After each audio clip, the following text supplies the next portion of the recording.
Hey, welcome to episode of Chad's Beer Reviews. It's been a while since I did a review by myself, at least it feels like it. Anyways, another beer that I got on Tavour from Evil Twin out of New York City. 𝗬𝗚 proudly presents the real Mexican cake.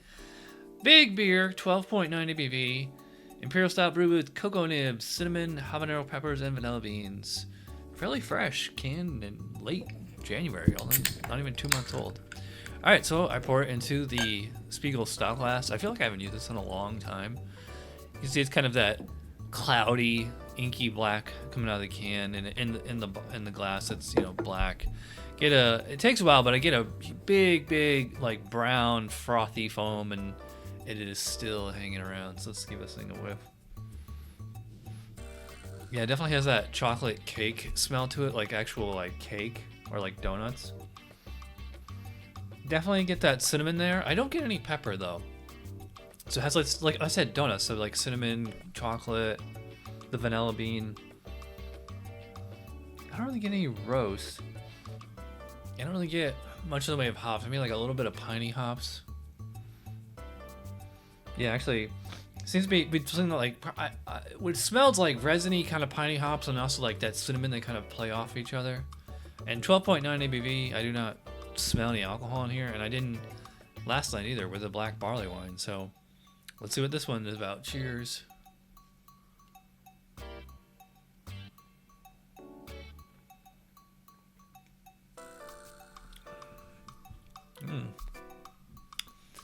Well, I would have to have Mexican cake like right here to like really compare and contrast the two, or at least the Westbrook version, I should say. But as far as I remember, yeah, this is a very similar palette. So I would say, like, to me, this is like chocolatey front to back, but it's not like a super fudgy, cloying chocolate. It's like a chocolate cake or donut kind of flavor. The cinnamon, I think a lot of that comes just like off the vanilla bean. And the cinnamon is like adding a consistent kind of spiciness in the background. And then I don't really get the habanero until the aftertaste. And I will say it's like it's actually pretty hot. Yeah. Chocolate malt, cinnamon, vanilla bean, they all play off each other. And then I think and actually I used to grow habaneros a long time ago back in Albany. And if you actually eat a habanero straight up, it has like a citrusy taste for like a moment there, and then you get all the heat. I'm getting a little bit of that on here too. I said it smelled like very piney or resiny hops, but I'm not really getting those other than like they just kind of might be enhancing with the stouty quality. Yeah, to me it's just like chocolate cake with a spicy finish. This is another Evil Twin beer. The second night in a row. This is 12.9 ABV. The black barley one was 15. I'm not getting like any alcohol in this one. Like as far as like, there's a difference between pepper heat and alcohol heat, and like the sensation I have in my throat right now. That is all pepper heat. It's hard to explain the difference, but I can just tell. I think because it's like a drier, like almost throbbing kind of heat, whereas like alcohol is like this warm, almost scalding kind of sensation, relatively speaking, and then it kind of fades away rather quickly. Alcohol doesn't hang around this long because like each sip that I'm taking, I can still feel that habanero.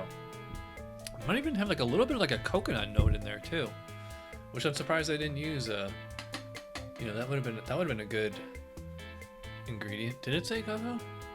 Or sorry, not cocoa. I meant coconut, not cocoa.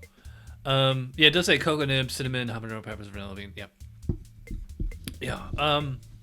Yeah, this is really delicious, I will say. This one I think is much spicier than the Westbrook Mexican cake. Like maybe that's the difference, is like, they're really going balls out here with the pepper character. I have to go back and watch. By the way, check out our Tuesday Night Beer School on the spice or vegetable category, because we use this Mexican cake in the picture here. We used that as one of the commercial examples, and I think it was like my #1 beer of 2023 last year. I wouldn't say that this one is quite as good, but this is really good. So before I give you the rating, just gotta point out, got this on Tavour, fairly cheap too. Link in the description below. Use my code to get $10 off your first purchase. Get enough referrals over there, then I get into the influencer program. So my score for the real Mexican cake. Yeah, it's like, is that the full name of the beer? Or just the beer, the real Mexican? I'm just calling it the real Mexican cake.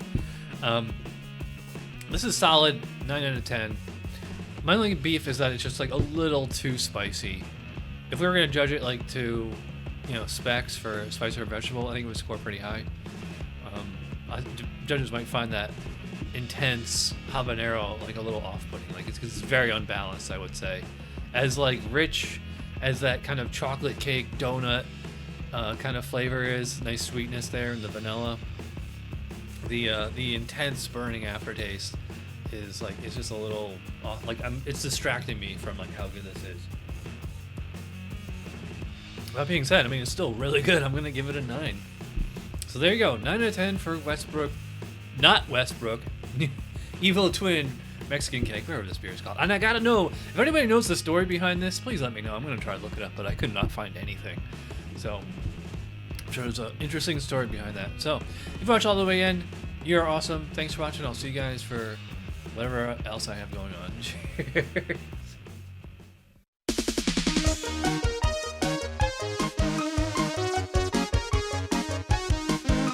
Somebody brewed it, Chad just reviewed it. Thanks for watching Chad's beer review. Trust me, the next episode will be a lot better.